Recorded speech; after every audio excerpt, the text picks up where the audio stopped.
This is me. I'll give you a minute to take in these sexy photos. I'm a professional travel photographer. I've been doing this for professionally for about 4 years now, and in total for about 7 years. I'll go through a bit about how I got started, sort of my methodology and where I'm coming from and how I got to be a digital influencer and photographer. Early photography. Early photography for me was actually an offshoot of travel. I didn't get to travel much when I was younger. Well, I did, but it was to France every single year for about 18 years. And I've nothing against France, but it's not that interesting. So when I sort of became an adult, I decided I want to start traveling. And you've probably all had this where you want to talk to your friends, say, oh, let's go here, let's go there. And they say, oh, not this month, or I'm a bit broke, or oh, I can't do that date, can we do the next month? And a year has passed and you've not done anything. So I decided I'm going to travel on my own, but I'm fickle and I might get bored. So I bought a cheap camera off Amazon and thought, maybe photography will keep me occupied while I'm traveling. And I ended up quite enjoying it. So then my trips started to develop around photography. Instead of going traveling and doing photography, I was going traveling to do photography. At the start, I shot everything, anything and everything. I didn't aim to be a travel photographer or a landscape photographer. I just, when you get a camera, everything, and you think everything's the best photo in the entire world. You get like a lens that gives you a blurred background, and oh, look at this. I've taken a photo of a wine bottle, and people look at you and go, that's rubbish. But I did this for years. I did people photography, I did urban exploring, I took a photo of a cat, I did some sort of photojournalism type stuff, and I just shot everything to see what I would enjoy. I didn't set out and say I want to do this type of photography or I want to do that type of photography. I just thought, try everything and maybe something will capture my attention, and it did. Where I am today, I do a lot of architecture photography now. Not sort of traditional architecture, more along the fine art type of stuff, which is a little bit more inspiring than technical in terms of photography. I do a lot of cityscapes as well. A lot of photographers actually call this urban landscapes, and you can kind of see why. It's something when I'm in cities I really enjoy doing. I also do what's more sort of traditional travel. For some, I'm not technically a travel photographer. I'm more of a destination photographer, but that's all in the semantics.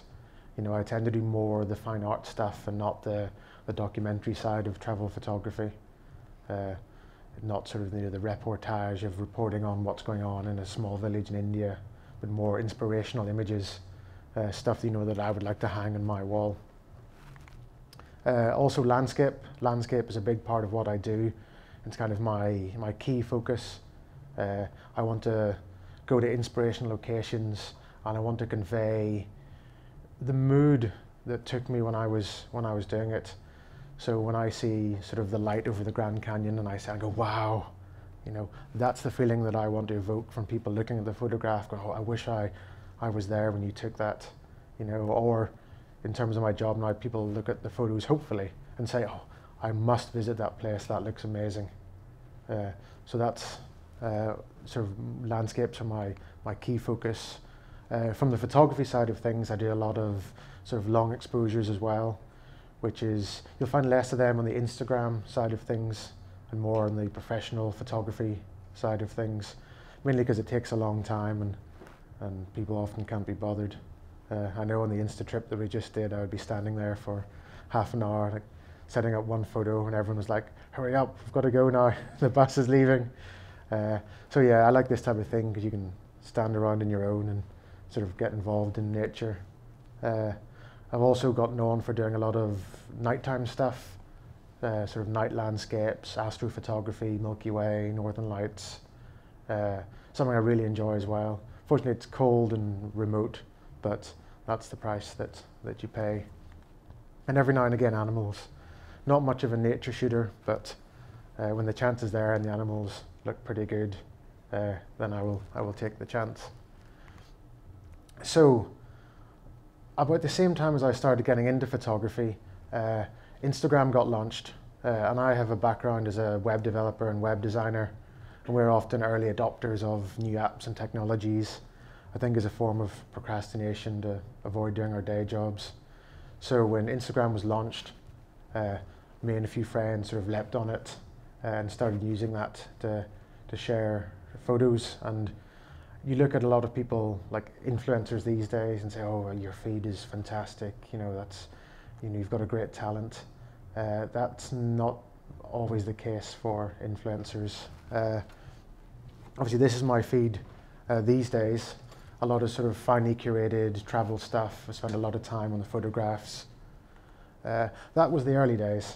You've even got a selfie in there. These are my first, I think, 3, or at least some of the first 3 photos that I took on Instagram. Now bear in mind, Instagram used to be, you could only take it on your phone and you had to have borders on it. I didn't put these borders in as an aesthetic choice. This just happens to be what it was, and you had to use filters and things like that. And these are still up there. I don't delete anything from my Instagram account, so feel free to scroll back and leave amusing comments. In fact, for some reason, I get a lot of comments on the suit one from these like fashion accounts. I don't know why, but so that was the early days. So you can see it's not. I didn't start, doing these finely curated photographs. It was like everyone else, a photo on holiday in Romania, a selfie out in my back garden at Christmas. Nothing groundbreaking. The big change happened when I was actually in China, hence the top photo there, where I was quite a big Twitter user. And I just loved sharing sort of bits from my travels. I didn't have many followers, but I enjoyed the sharing of the information. But when I was in China, Twitter was blocked and I couldn't get anything out. But me and my friend Greg there, not the Chinese man, what we realized was you could post to Instagram, because that wasn't blocked at the time because it was so new. And then from there you could share to Twitter, and that got around the Great Firewall. So that year traveling through China, I started using Instagram a lot more and using it for actual photography. These are all just iPhone only shots from various regions. And that started, really getting the ball rolling. People would start to take notice. Again, China wasn't then widely Instagrammed, and I was just doing all this iPhone stuff because you couldn't really import your photos from your DSLR or anything. So that really got the Instagram bug going in me. And then a couple of years later, I got featured by Instagram. Again, that just happened to be luck. I was in the right place at the right time, exploring a ghost town in Namibia. Instagram must have done a search on that location for that feature, found my photos, picked one of them for their main feature, and I didn't even know any of this until my phone. I picked up my phone sort of half an hour, after leaving it down, and it was dead. I was like, why is the battery dead? So I put it on charge and it booted up again, and the notifications were just going crazy. And I was like, I don't know what's going on here. And it took me sort of an hour investigating to find out that I'd been featured. So that was a big boost to me, and it was totally by accident. I wasn't aiming for it, it just happened. And then many years later, I got to know the people at Instagram, and they said, oh, do you want to be a suggested user, as they had in those days, where someone suggested that you should follow. And luckily I was on that for about a month, and that got me sort of the bulk of my followers. I believe they've stopped doing that now, but they're still doing the features. And a friend of mine that got featured last month by Instagram got 40,000 followers. So that's still a good way to get the numbers. So clients, now that I've got a lot of sort of Instagram followers, also doing the professional photography side of things, who are the type of people that I work for. This formatting is a little bit crazy. It didn't used to look like that, but there's no wasted space, that's for sure. So as you can see, I work for a lot of tourism boards. Obviously, Latvia's #1 there. Apologies for using the old logo. I wasn't informed of the change. And the fact that I work for tourist boards, it wasn't a forced choice. I didn't say, oh, I really want to work for these people. It's because I was already doing travel and photography and showing off the places that I was going, that it was a natural progression to then start working for tourist boards, whether they were national or regional or city. Also then I started working for travel companies, some airlines, some then sort of travel brands like Lonely Planet and things like that. So it wasn't a forced thing. I know a lot of people say, oh, I want to do travel photography because I want to get flown around the world. It's like, do you do that now? Is that the type of thing that you'd be interested in? And people try and force their way into that.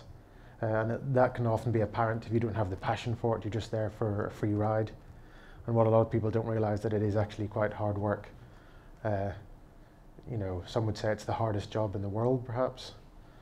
I wouldn't, but so I do stuff for, you know, some case studies, Tokyo tourism. Again, that was actually a tricky one because I do mostly nature. And they said, will you go around Tokyo? So I said, why not? And give that a go. Vegas tourism, which I actually said no to for a couple of months because I used to hate Vegas.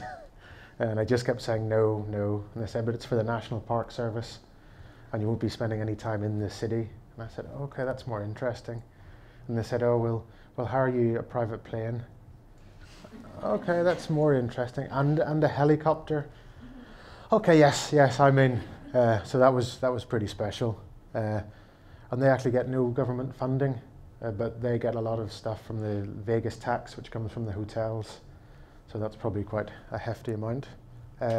Obviously some brands as well I work with. I don't do it often and the brands have to fit in with the type of stuff that I do. I wouldn't sort of start to advertise socks or, you know, things like that. And I don't, I get a lot of quite well paid alcohol brand offers, but I don't drink. So I think it would be very disingenuous of me to start advertising alcohol when it's not something I use. I did do a job for Jameson's whiskey, but all the whiskey went to my dad because he's a big fan of them. So I think if you want to work with brands, they have to fit in with your personal ethos and your personal brand itself. You can't just, you know, the temptation is when you start as an Instagram influencer or a digital influencer or a photographer, is that you take any offer that comes your way. And I think the danger of that is moving forward with your career, is you've got to pick the right ones and go in the right direction and not just say yes to everything, because then you can sometimes get stuck doing a particular thing that you're not that keen on. Oh, there we go, that for tourism. Again, the Insta trip this week. Still working on the photos, but I just thought I'd throw a few in there. So what people tend to forget about is that with like a digital influencer or an Instagrammer, you should be thinking beyond Instagram. It's a good platform and it's a good basis to start from, and it can gain you an audience and it can get you noticed, but it won't be around forever. And you should be branching out anyway. Even if Instagram was to get bigger and better all the time, you still want to do other things. So for instance, some of these things are, as you can see from the Tokyo example, The Guardian newspaper in the UK, they have a big travel section, and they do an Instagram feature. So every week or every month, I think it is, they have, you know, shots from Instagram of a particular destination, and they feature that. So it's still Instagram stuff, but it's getting featured in our national press. So again, that's a bridge that you can use from Instagram directly. Also, a lot of these other things are from other newspapers, The Observer, and other websites, such as Flickr and Digital Rev, which are all sort of photography-based ones. And it's just getting your name out there and getting your images out there and getting people to take notice. Especially if you can get it into travel publications, as I did, or whatever you're interested in. If it's architecture, then that type of thing. If it's fashion, then into fashion magazines. But whatever is relevant to your particular industry that you want to work in, then aim to start going into that. Again, I was very lucky to start working with some big names in the travel space. I can't remember how exactly I got working with Lonely Planet. I think years ago I just emailed them or messaged them on Instagram and said, you know, I've got some nice travel photos, can I do a takeover? And they wrote back and said, yeah, that's cool. So then I got to know that, and then they said, oh, are you part of our Pathfinder program, which is for sort of everyday people to start doing some work with them? And I said, no, I don't know anything about this. I'll sign up. So I signed up, and someone else wrote back to me and said, oh, your work's quite nice. We'll bump you up like a couple of levels and get you paid work and things like that. So that's led to a few other things. Another takeover, working with their new app, which I was saying to some people earlier, which is a travel app based on sort of photography stories from around the world and letting people know about different destinations. I've also done webinars with Lonely Planet and a few other brands, just talking about me and photography and that side of things. Less about the Instagram side and more about the photography side. But again, it all adds up. And again, even if you just want to stick to social media, if you're an Instagrammer, you can still use other stuff there. We've got that's Flickr there, we've got Stellar. There's so many apps there that you can use to publicize your photography. And all it's doing is just posting to another website or another app. But it could be a different reach of people, it could be a different type of person looking at it. You know, I've got work through something like Stellar photos or Stellar stories. People have reached out and said, we love this story about, you know, this place, will you do one for us?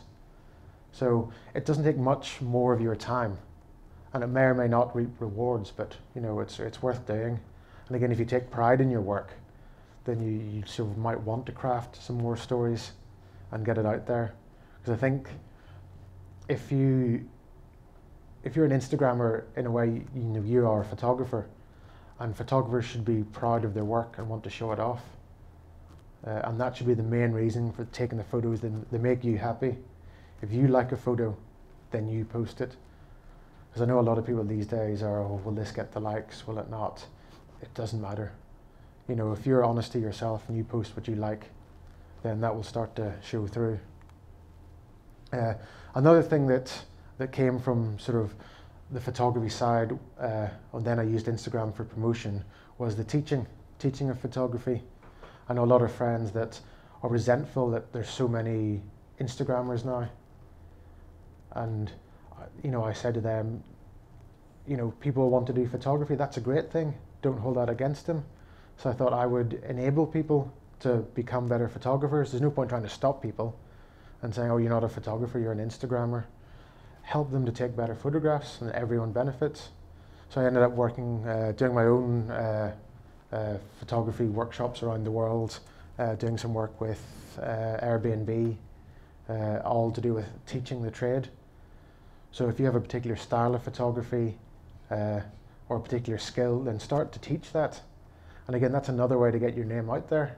And people might say, oh, can you come to wherever? Can you take some photographs, and can you teach something or give a talk or whatever? It adds a little bit more to your repertoire and gives you, you know, a few more options.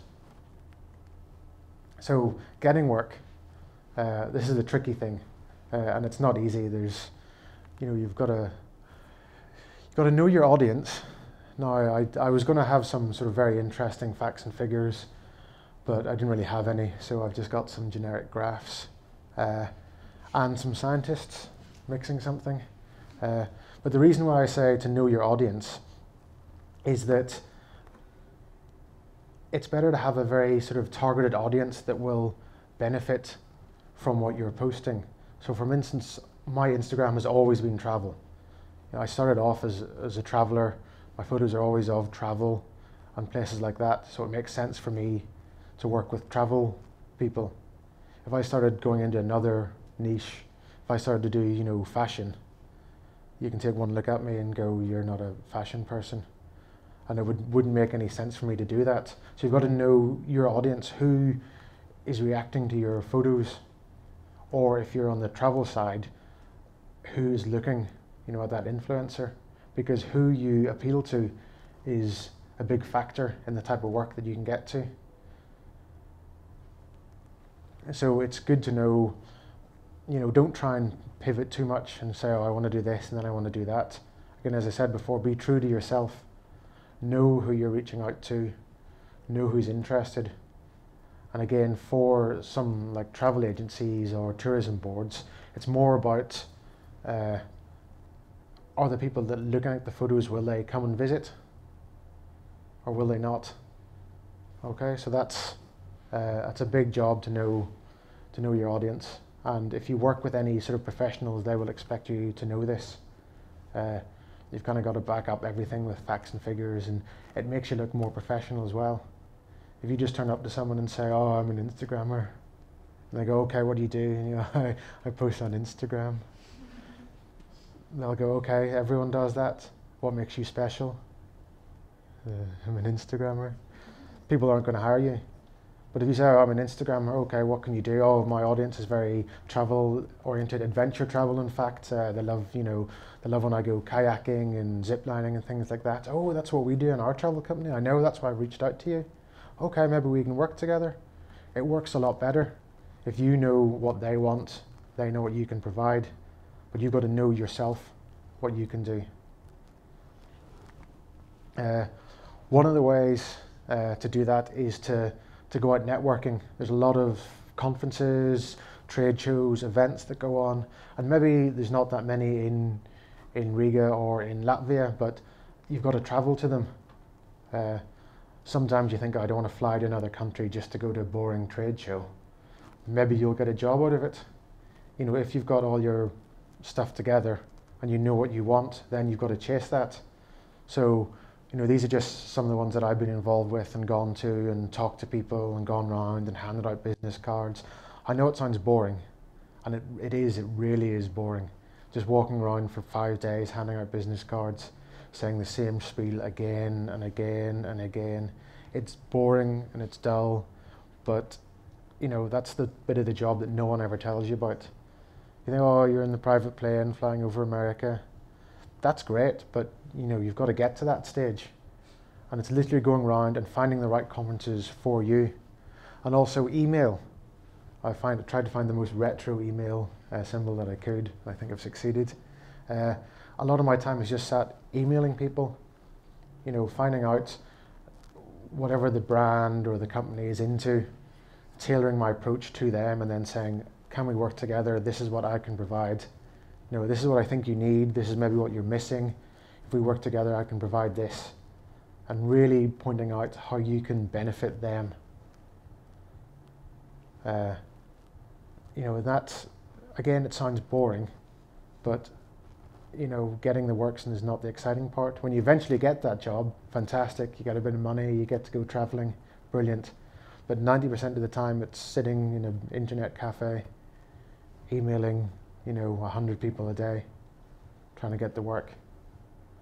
And if that puts you off, fair enough. Maybe it's not the job for you, or maybe you're just lucky and you already have lots of contacts, but you've got to put the work in to reap the benefits.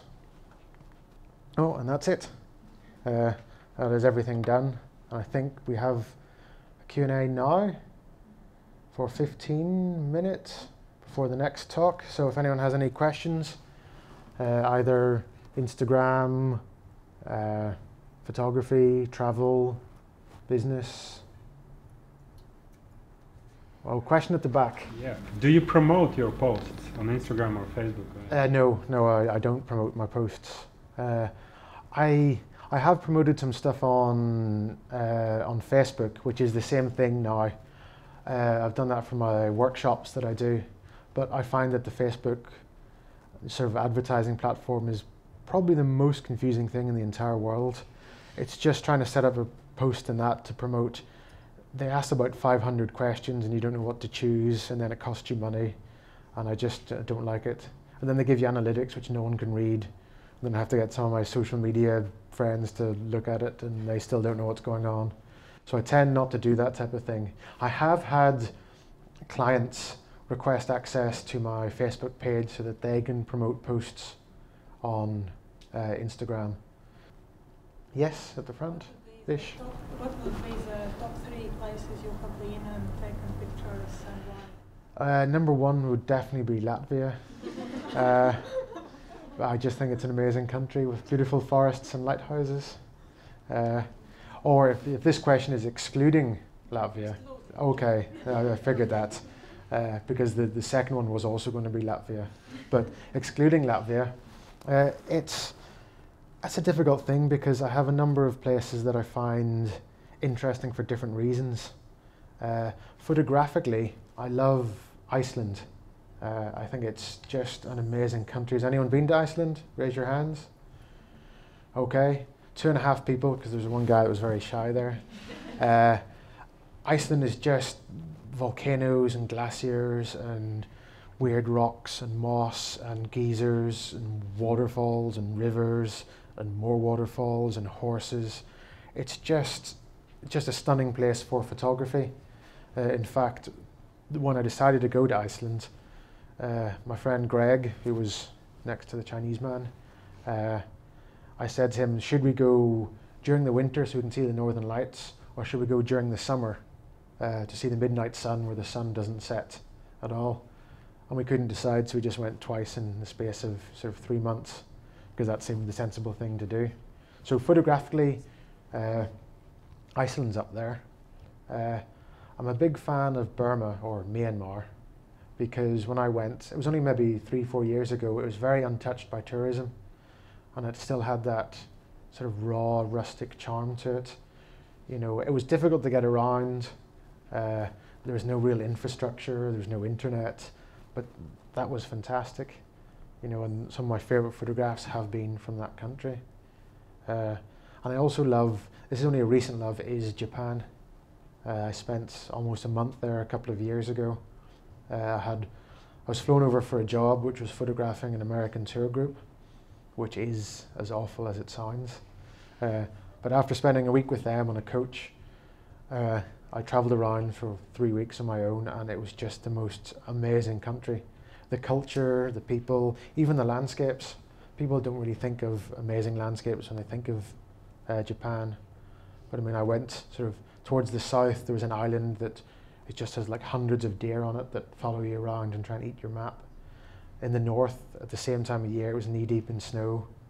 I saw snow monkeys as well, just bathing in a hot spring and falling asleep.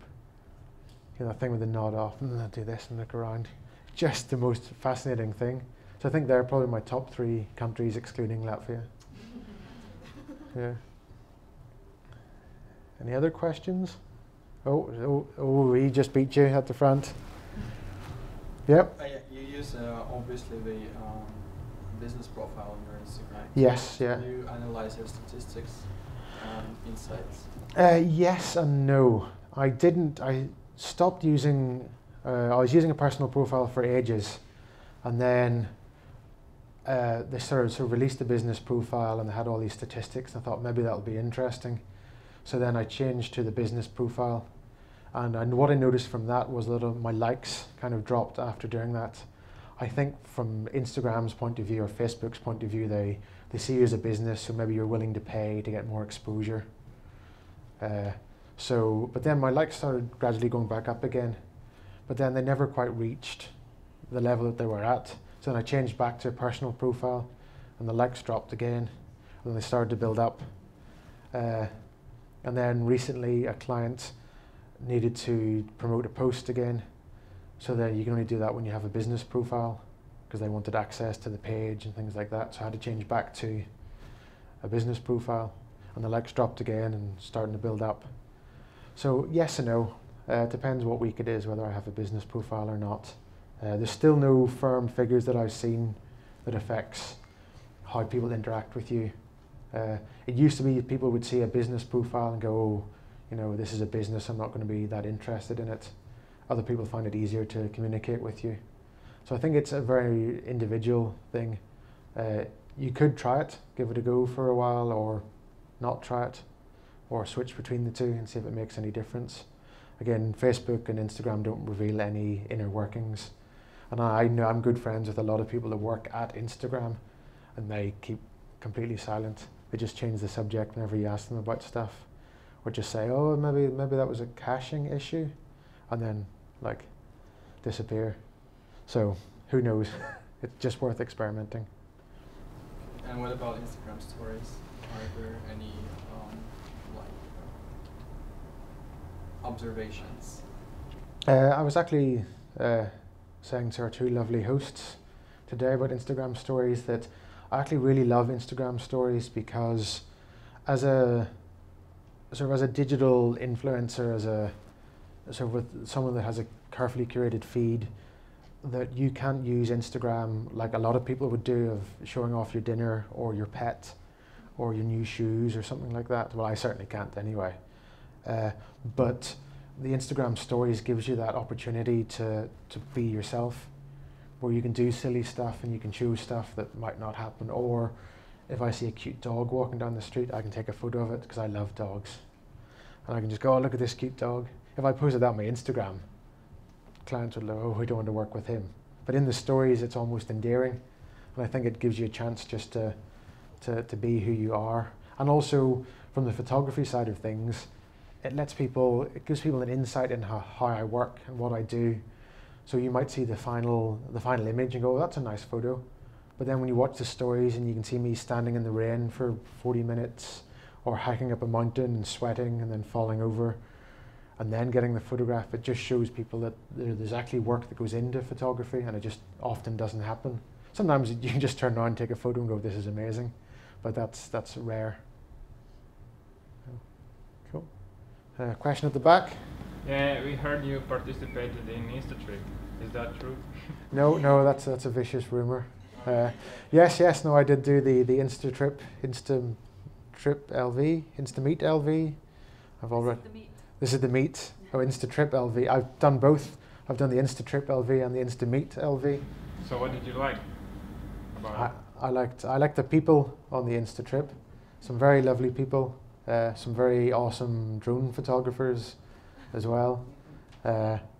Lovely hosts, lovely places to stay, nice food.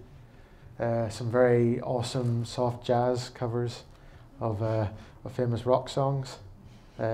But no, it was a good trip to see how Latvian Instagrammers work, because every country sort of has a different way of working. You know, it might not be obvious, but there's just certain little bits, and you can see how other photographers work and how they approach their photographs and how they approach the trips. So, you know, I'm also a big one for people watching, so it's always good just to sit back and see what people are doing, and maybe you can pick up tips from that. Go, that's a good idea. Obviously, I wouldn't tell them that. I'd go, oh, I also do that. But yeah, but it was a fun trip. I believe you were on it as well. Yeah. Any other questions?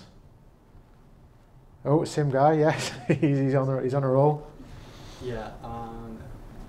Back to the Instagram stories. Were you ever offered to get paid for posting on your Instagram stories? Not directly. Often if I'm pitching sort of towards clients, I'll say, you know, you can have this, you know, number of posts on Instagram, but throughout the whole trip or the whole shoot, I will be doing the stories behind the scenes, because even though the stories don't get likes or comments, well, sort of comments, but they still get thousands, or depending how many followers you got, but thousands upon thousands of views, and that's people interested in what you're doing. So when people can see these behind the scenes, it sort of sinks into their head of what's going on. So even though people might not specify and particularly pay me for the stories, you know, it always comes along with, you know, a number of posts. Maybe one day someone will say, we don't want any posts, we just want you to do a story about something. And the good thing is that with the stories you can be a bit more free and a bit more experimental, because they'll eventually disappear. Obviously you can save them, and sometimes I'll be asked to save particular stories if they manage to reach me in time and say, oh, we love that story, can you save that and send it to us? You know, and they might, some brands might have a sort of their own curated story of everyone else doing it. So maybe in the next Insta Trip LV, there could be a selection of stories that are saved, and then they would be uploaded to the official channel as a collection of stories, a bit like Snapchat's done with their app. So yeah, that could be a way forward for certain brands at least. Okay, another question? I wanted to ask about the competition. So you agree, first of all, that if you're a landscape photographer, especially related to travel, you need to compete internationally with all the landscape photographers from all around the world, or like comment on that? And how big is the competition actually? That is a very good question, one I've never been asked before. There is definitely a lot. Again, the term for me, competition, is almost strange, because I'm coming from more of a photography, fine art background. A lot of my friends are actually international sort of photographers, landscape photographers, where, you know, I made a lot of my friends through the Flickr days. Flickr used to be quite popular, and you'd comment on other people's photos, and then like proper comment going, oh, I love your composition here, you know, the lighting here is fantastic, not this is a dope photo, and then some emojis. I don't even know what that means.